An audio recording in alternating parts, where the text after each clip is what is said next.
Hello CS50, I am Sumit Kumar. This year is 2020 from city of SR in India. This is my final project named Sono, like sound of knowledge. It lets you read free books. I have deployed it to the Heroku server. This is homepage. You can register, log in, put up your picture. You can go to library to read books.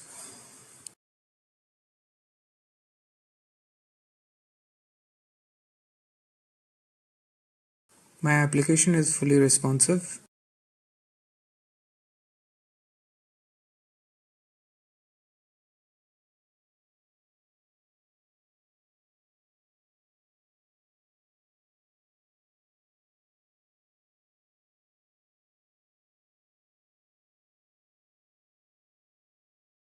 We have admin dashboard, which is only accessible to the admin users only.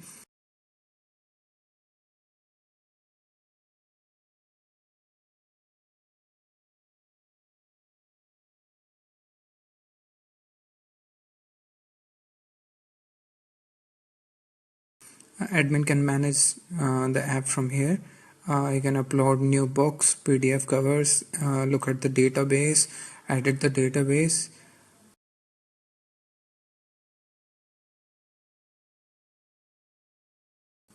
And in the last, I would like to thank the awesome instructors of the CS50, especially David J. Millen. He just boosts you with the confidence, even though we are sitting far away.